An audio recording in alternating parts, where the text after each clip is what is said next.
Stephen A. Smith walked off the stage at a NewsNation town hall after making a troubling discovery about the government shutdown and what guys are doing in the meantime to make ends meet. Let's talk about it. How's everybody doing? My name is Anthony Brian Logan, and today we got to talk about Stephen A. Smith. Yes, that Stephen A. Smith of ESPN fame, of sports journalism fame, making an interesting appearance on a NewsNation town hall hosted by Chris Cuomo, featuring quite a few other people. You got a Senator John Fetterman, the border czar Tom Homan, another media legend Bill O'Reilly. Quite a few guys and girls were on the stage for this town hall. Now, in my humble opinion, this is part of Stephen A. Smith's 2028 presidential campaign rollout. That's my humble opinion. I know some of y'all are like, really, Stephen A. Smith? Yes, him. For months, people have been asking him if he wanted to run. I saw a poll where you had hopefuls for 2028 on the Democratic side because he'd be a Democrat, I presume. And his name was on there. I mean, it was kind of low on the list, but it was on there. Among other political figures, you got Stephen A. Smith. And I think this might have been his first big splash into that. On this show, he talks politics here and there, but this was a town hall with political guys and girls, and he's talking about very specific issues that he might talk about on the campaign trail. Now, before I go any further, before he does the walk-off, let's look at what's going on here. This is him talking about ICE and being able to wear masks and stuff like that. Let's watch this. And of course, I'll link to the whole thing in the description if you want to see it and hear it without my commentary. If you're on IG, Facebook, etc., visit a link in the bio, go to the corresponding article on the website. But without further ado, let's go ahead and roll it. Law enforcement officials throughout this country don't get the license to do that. They have to walk up to you. They have to identify who they are. They have to make sure it's clear. An ICE agent getting to conceal their identity is not a privilege or a situation that other law enforcement officials have. Why should ICE agents have that? That's not true, though. That's not true at all. There are quite a few people in law enforcement who can wear things to conceal their face. So that's not a true statement. We got to start with the truth, though, first, Stephen A. If you're going to be out here trying to become president, trying to be in some kind of way in politics, you got to lead with the truth. Whether it hurts your side or helps your side, the truth is the truth, regardless of what. But I digress. Look, I don't pretend. I don't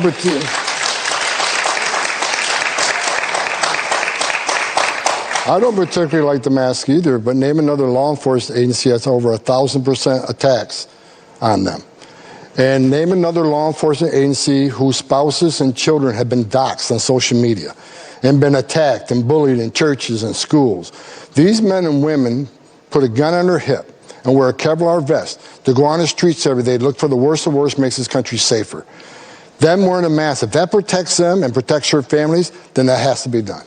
Now let's pause again. There's also the issue of the cartels putting bounties on ICE agents. 25,000, 10,000, whatever it is. So them covering their face is a matter of protecting themselves, and it allows them to do their job better, more efficiently. And you're able to get guys that should be on there, that should be out in the street doing their job because they can protect themselves. If they're not able to protect themselves and they cannot conceal their identity, you're probably going to get a weaker crop of guys and girls out there doing the work, which is what you don't want. No one, you know. I remember the days some of these cities, if they weren't wearing a mask during COVID, you got reported to the police and got arrested for it. These men and women are trying to protect themselves and their families. And again, I don't like the mask. I wish there wasn't need for it. But there's not another law enforcement agency dealing with the attacks that ICE is dealing with right now. Look, immigration enforcement, I've been doing it since 1984. It's always been controversial. It's always been emotional. But people need to remember the men and women at ICE, they don't hang their heart on a hook when they go to work. They're mothers and fathers too. They have children too. And they take very, very emotional things home with them every day. You know, I've done this for over 40 years. But you know, they kind of cut them off right there. But there are some really serious things that they do with. We're talking about ICE, Border Patrol, etc. You're talking about little kids being terribly assaulted, mutilated, just really, really horrible stuff they deal with. The masks and all that, that's really the least of their concerns. They're more worried about these human beings out on the street. Now, let's get to this right here. The context is a guy who is an air traffic controller is currently being furloughed by the federal government, and he says he's doing DoorDash in the meantime to make ends meet. That's the context. Are you going to say something? I just want to say, There it is. I'm trying to be very respectful to everybody because they deserve it. Why? Let me say that. No, because you deserve it. But let me say this. I don't think Washington understands how ticked off we truly are. Think about the conversation that we're having right now. You brought up the single-payer system, emulating Canada.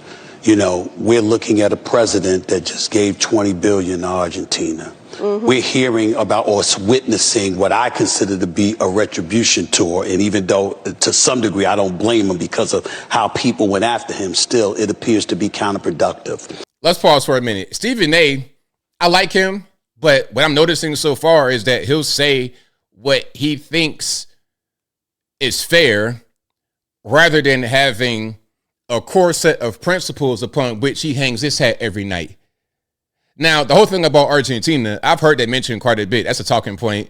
Oh, we gave $20 billion to Argentina. What about this? What about that? Well, why not mention Israel, how much we gave to them, or Ukraine, or any other place in the world? Why Argentina specifically? Why is that a talking point? I'm just asking questions. That's all. But I digress. We're listening to this kind of stuff while a young man walked up to the microphone and said that he had to leave here to go and work on DoorDash to help pay for his daughter's tuition. Meanwhile, everybody up here getting paid. But he ain't. I mean, okay. Everyone up on the stage is getting paid and he's not. Hey man, that's how life is sometimes, right? It is what it is. Things ain't always fair, I suppose.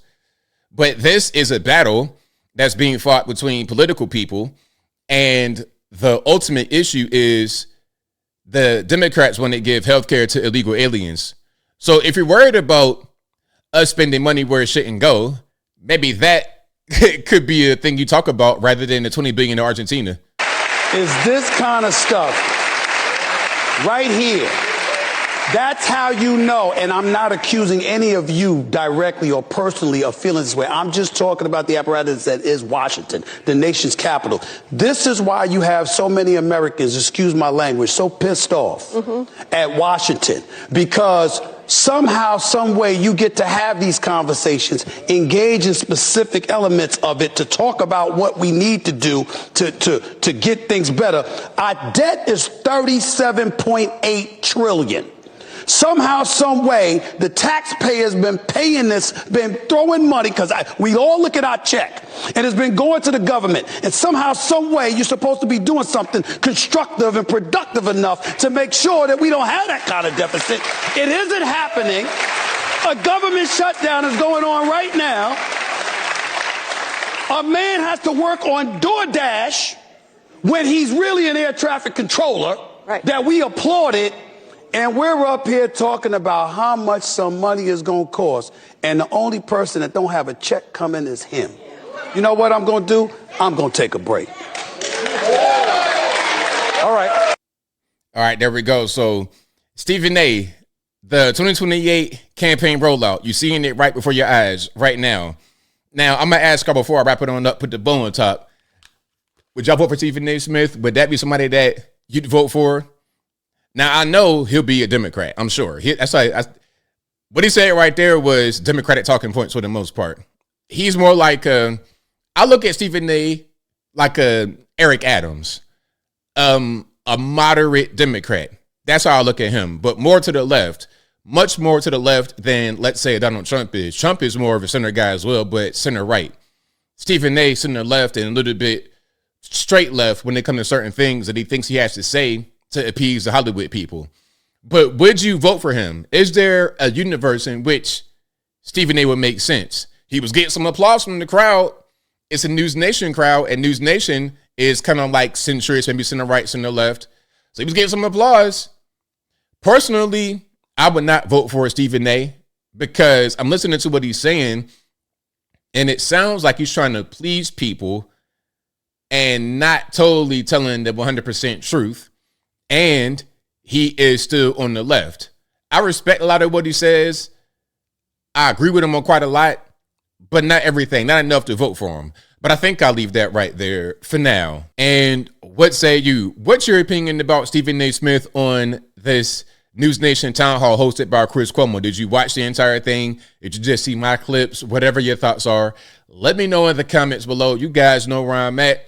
I see what's happening. He's trying to become president, or he's just dipping the toe in the water to see what comes of it. Maybe he'll try to become the president. Maybe he'll try to get a cabinet position. Maybe he'll try to do speaking tours or something like this. I don't know, but there's something here. There's most certainly something here. And since the Democrats have no one, I mean, they're trying to run people like AOC. That's a whole separate video right there. Her and Bernie Sanders, they're trying to run them. Bernie got to be 1,000 years old, and she just is a moron. If they putting people like that out in front, AOC and Bernie Sanders for the Democratic Party, Stephen A. Smith would be better than any of them. So in 2028, he could most certainly run. Gavin really is a front runner, but Gavin's a weirdo.